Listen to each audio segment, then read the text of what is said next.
when the center awakens, it enters in resonance with the very center of our consciousness in our heart, the center of our identity, the center, as some call it, the center of our soul. And the center of the human soul, the center of the human consciousness, also awakes and starts to look for an answer, because life in that very moment becomes something very strange. All the personal goals or all the egocentric objectives, they tend to become something different. They lose their colors. It's shining. The person, the human consciousness, starts to look for something deeper, for something different.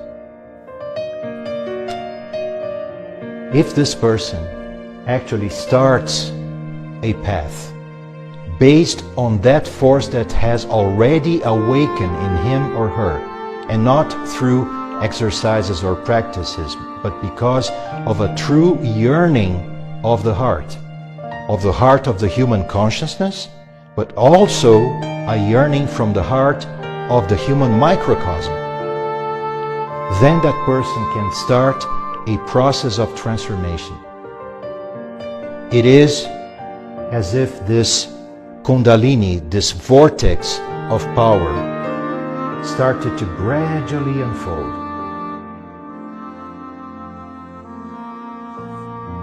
You may look at this as a vortex of energy, but you can also look at this as a rosebud that is blossoming.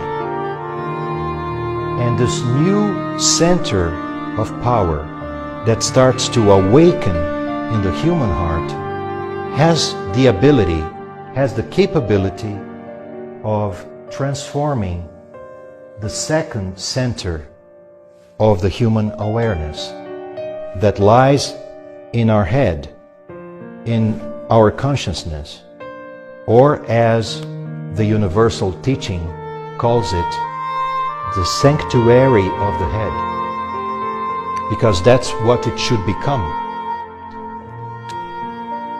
And when this power has grown strong enough to start transforming in a permanent way the center of the head, then it can also flow to our reality of life.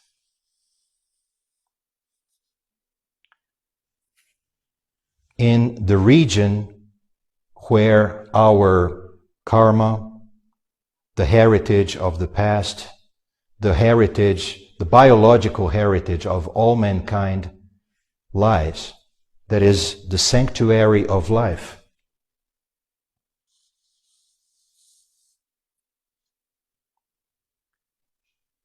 And through the combination of this voice of the silence that resounds in our hearts and a new awareness that awakens in our consciousness, we can gradually start changing our lives based on it.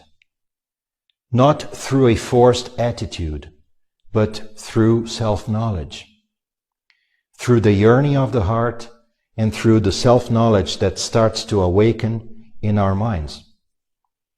And then a new attitude towards life, a new inner attitude starts to blossom, starts to rise.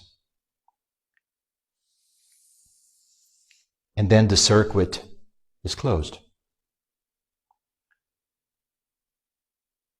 And after countless turns, countless interactions, countless cycles of this force that actually, dear friends, circulate through the sympathetic and parasympathetic system that is around our central spinal cord, we start to create a new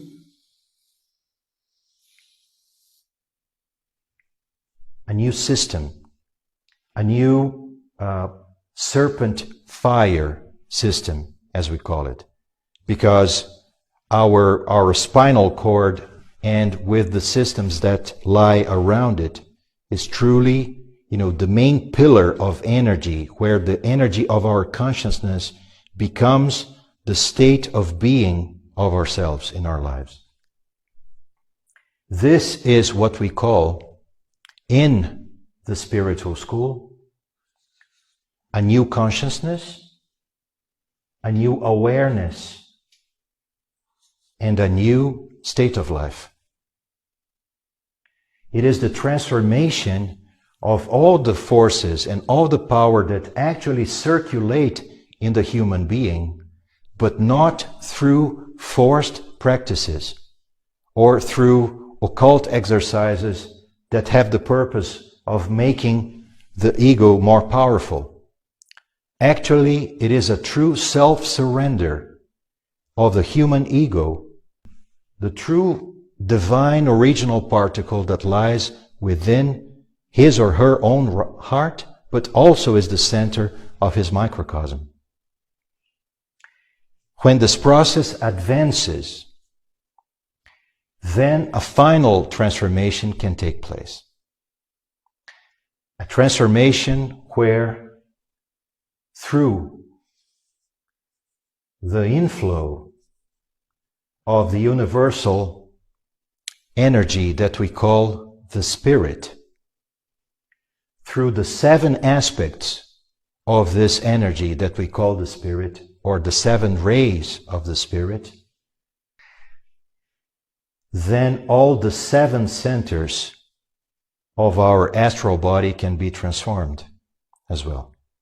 And not only the astral body, but the mental body, the astral body itself, and also the etheric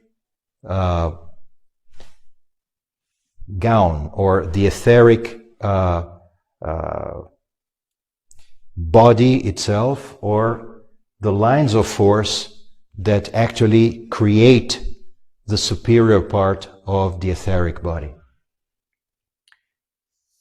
And when this process is concluded, then all the 7 centers